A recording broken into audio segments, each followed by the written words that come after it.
रऊफ हसन का कहना है कि लगता है बानी पीटीआई को मजीद जेल में गुजारना होगा। कोशिश की जा रही है कि चौथा मुकदमा बनाकर सजा दिलवाई जाए। पाकिस्तान तहरीक इंसाफ के तर्जुमान रऊफ हसन ने न्यूज़ कॉन्फ्रेंस करते हुए कहा कि आज जज पर दबाव डाला गया था। खावर मानिका ने बानी पीटीआई के लिए गलत जुबान इस्तेमाल की। गर्मियों की छुट्टियों के बाद केस लगेगा। रऊफ हसन ने कहा केस दूसरे जज के पास चला गया। तोशाखाना केस में सज़ा मुअत्तल हो चुकी। तोशाखाना केस में चौथा मुकदमा बनाने की तैयारियां की जा रही हैं। कोशिश की जा रही है कि चौथा मुकदमा बनाकर सज़ा दिलवाई जाए।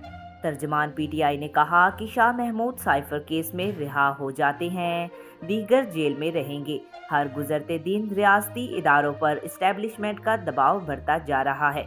इंसाफ का कत्ल और रियासत को कमज़ोर होता देख रहे हैं। रऊफ हसन ने कहा कि जज पर फैसला ना सुनाने के लिए दबाव डाला गया। कोशिश की जा रही है कि केसेस के फैसले ना आए। निकाह केस में बानी पीटीआई और अहलिया को निशाना बनाया गया। इनकी पूरी कोशिश है कि बानी पीटीआई बाहर ना आए।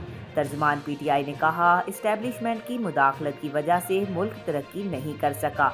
हमारी जद्दोजहद जारी रहेगी। जो लोग जिम्मेदार हैं इन्हें हिसाब देना होगा।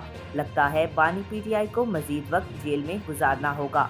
रऊफ हसन ने कहा कि बानी पीटीआई को अब तक जेल से बाहर आ जाना चाहिए था। खदशा है बानी पीटीआई के खिलाफ मजीद मुकदमात बनाए जाए। आज तक के लिए इतना ही। मजीद ऐसी मालूमाती वीडियो देखने के लिए हमारे चैनल को सब्सक्राइब करें।